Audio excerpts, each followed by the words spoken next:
কুষ্টিয়ার কুমারখালী উপজেলার সাঁওতা গ্রামের শিক্ষিত যুবক মনিরুল ইসলাম বাজার থেকে পেঁয়াজের বীজ কিনে প্রতারিত হওয়ার পর তিনি নিজেই বীজ উৎপাদনের উদ্যোগ নেন। গত বছর 10 বিঘা জমিতে পেঁয়াজ বীজের চাষ করে পান ব্যাপক সাফল্য।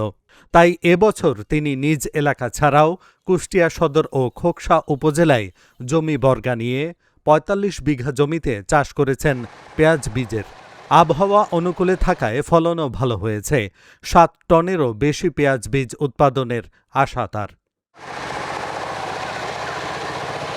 চাহিদার অর্ধেকেরও বেশি বীজ উৎপাদন হচ্ছে এ জেলায়। অন্য ফসলের তুলনায় পেঁয়াজের বীজ উৎপাদনে বেশি লাভ হওয়ায় দিন দিন বাড়ছে এর চাষ। বাংলাদেশের মাটি কিন্তু সোনার মতন মাটি, যেখানে যে ভালো বীজ দেবেন সেই ফসলটাই কিন্তু আমার মাটিতে সুন্দর ফসল ফলাবে। বাইরের বীজ কিনলে আমার কৃষক প্রতারিত হয়। বাইরের বীজ কিনলে কোনো বছর পেঁয়াজ হয়, কোনো বছর পেঁয়াজ হয় না, পেঁয়াজের কিন্তু ক্রাইসিস দেখা দেয়।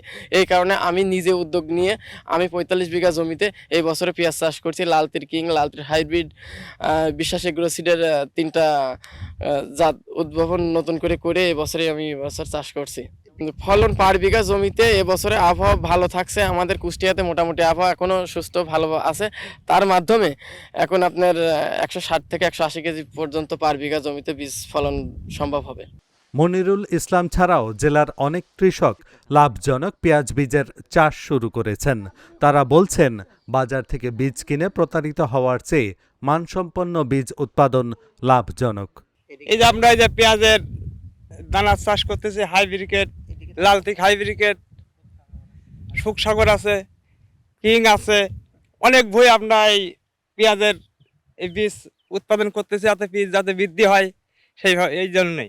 আমরা প্রথমে এখানে কাজ করছি, লাগাই নিছি, লাগাইয়া ধরেন নিড়ানি করেছি, এখানে পানি শুনি দিছি, এখানে এখন কদম কেমড়ে ভাঙার দিকে এসে যাচ্ছে। এখন ভাঙবো কিছুদিনের মধ্যেই, মনে করেন 2-1 সপ্তাহের ভিতরে বাড়িতে নেওয়ার চেষ্টা করব। তবে এতদিন ভরে যত কৃষিকাজ করেছি, তবে এত এই বীজের যে ফলন, এরকম ফলন আমরা কোনোদিনও পাইনি। তবে তাই আমরা এই ফার্মে কাজ করতেছি দীর্ঘ এই বীজ লাগানোর পরের থেকে, চাষের প্রথম থেকেই আমরা এর পিছনে লাগেই আছি। হ্যাঁ, খুব শ্রম দিয়েছি, খাটাখাটনো করেছি। তবে এখন দেখতেছি যে এই বীজ খুব ভালো হয়েছে, আমার মনের কাছে খুব ভালো লাগতেছে। মনিরুল ইসলামের কর্মযজ্ঞে সামিল হয়ে অনেকের কর্মসংস্থানও হয়েছে, সংসারে ফিরেছে তাদের সুদিন।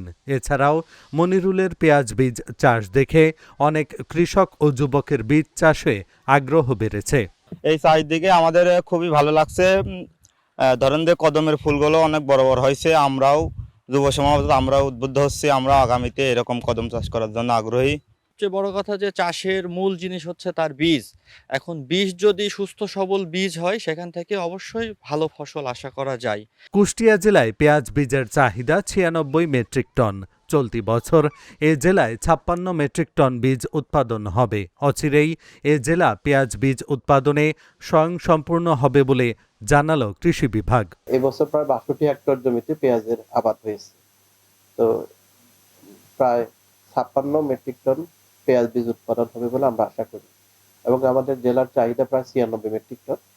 তো এ ধারা অব্যাহত থাকলে আশা করা যাচ্ছে যে 2-1 বছরের মধ্যে কুষ্টিয়া জেলা পেঁয়াজ বীজ উৎপাদনে স্বয়ংসম্পূর্ণতা অর্জন করবে। তো এই বীজ উৎপাদনে কৃষি বিভাগ অনেক ধরনের পরামর্শ দিয়ে থাকে। বিশেষ করে সরকারের পক্ষ থেকে পেঁয়াজ বীজ উৎপাদনের প্রণোদনার ব্যবস্থা রয়েছে এবং প্রশিক্ষণ দেওয়া হয়, এবং উদ্বুদ্ধকরণের মাধ্যমে মাঠ পর্যায়ে আমাদের কৃষি বিভাগের কর্মীরা সার্বক্ষণিকভাবে কৃষকদেরকে সহায়তা করছে। চলতি বছর কুষ্টিয়া জেলায় অন্তত 17 কোটি টাকার পেঁয়াজ বীজ উৎপাদনের আশা করছেন স্থানীয় কৃষক ও কৃষি বিভাগ। Dhaka journal news desk.